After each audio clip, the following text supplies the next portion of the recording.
great night rebounding with 53 the season high, but a tough night shooting.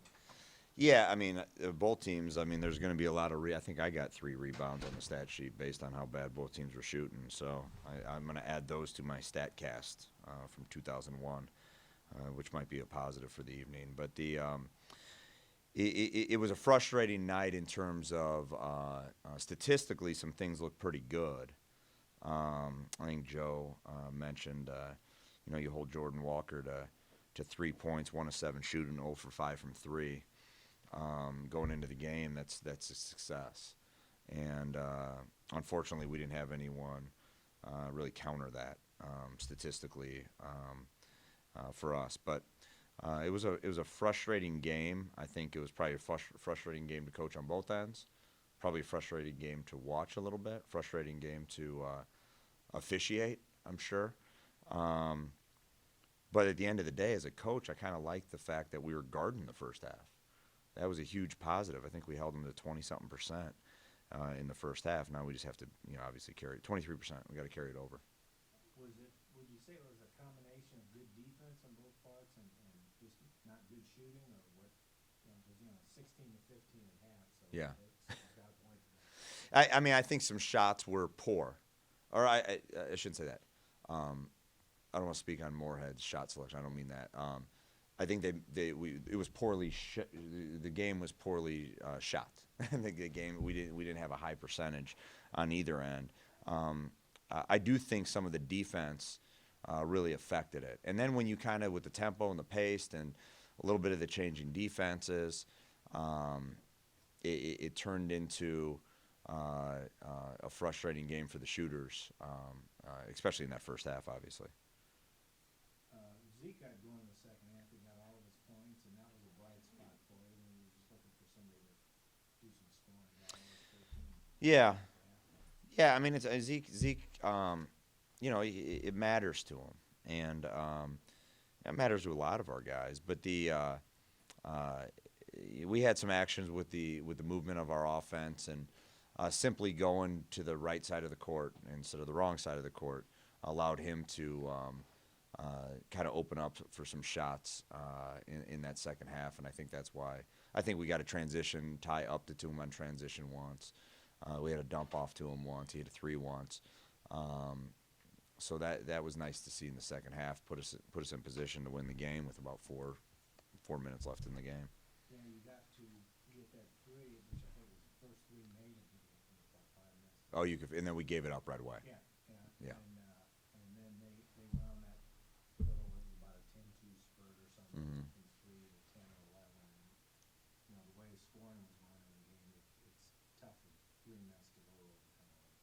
Yeah, and unfortunately, like some guys just weren't taking shots, and we have guys that can make shots, and but there was you kind of get into that, with our team right now.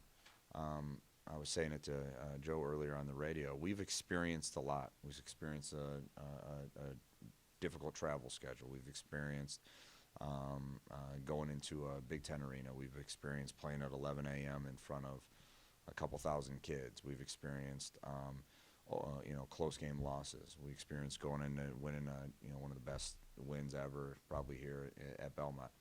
We haven't experienced guarding like we did in the first half and not scoring. And that frustration came out, where as a coach, you're fired up going, listen, guys, we're not scoring, but we're down 1 because we're guarding. And that understanding collectively as a team to just kind of trust that process, stick to that guarding mentality. In the second half, you're not going to guard like that, more times than not.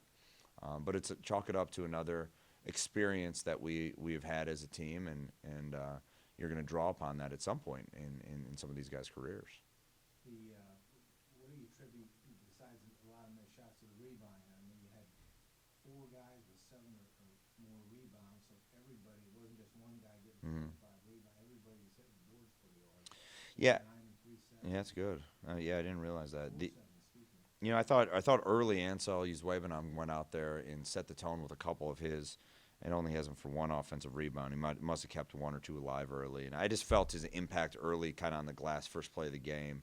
he just did some things. I think someone else got an offensive rebound right away. We had 2 or 3 shots in the first possession, didn't make them. But it kind of set the mindset, and you could actually see it when you're watching. I mean, you could see Morehead State; they were riding you out. We were riding them out. I mean, it was one of those games where you're going in the huddles, going, "Hey, keep rebounding because no one's making shots right now. We can't give up easy offensive rebounds to break the ice for them." And when you rebound it like that, it's an indication you're playing hard too. It is. I mean, that's going to be something with our, it's something that the culture that we're establishing here is, effort, enthusiasm, energy. And now it's got we need to start directing it in a little bit more of a positive way. And, when you take over a program and kind of having the insight that I had, that's what was needed. I needed to come in every single day with a high level of energy, and our guys brought bring a high level of energy. Now we got to go to that execution portion of it, and we have to just simply be more positive within our energy, because it's frustrating when you're working extremely hard, which we are, and you're not getting a result that you want. But you have to understand it's part of the successes we're going to have as a team. We're going to have a ton of success. There's going to be a lot of we in our success, and in our failures right now. I'm going to look at it more as an I. We each need to individualize. All right, what can I do better for us to have collective success? And once we do that, it's going to be a heck of a lot of fun. That Eastern Kentucky coming in Saturday, maybe are the surprise team. Mm-hmm. Being off the pace. What have you noticed about them? Of course, you'll prepare for them after this game. But what have you noticed for them that they're doing very well?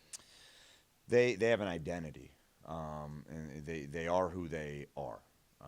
They have a certain way that they're going to press. There's certain guys that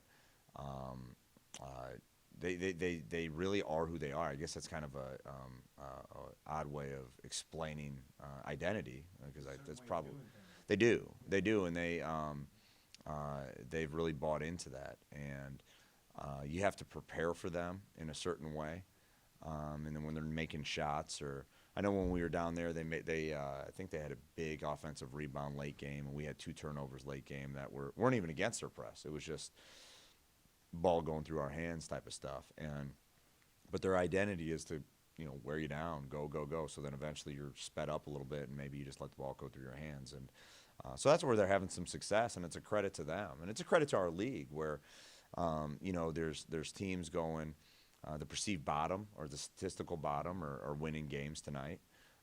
We obviously opened up at Belmont with a win. I mean, there's a lot of talent. There's a lot of good teams. There's a lot of good players in here, and a lot of really good coaches. I'm not acting like I'm one of them. By any means, I would never talk highly about myself like that. But there are very good coaches that I respect in this league as well. And I think that's going to be a huge asset to the OVC moving forward. Okay, Coach. Thank you. Thank you.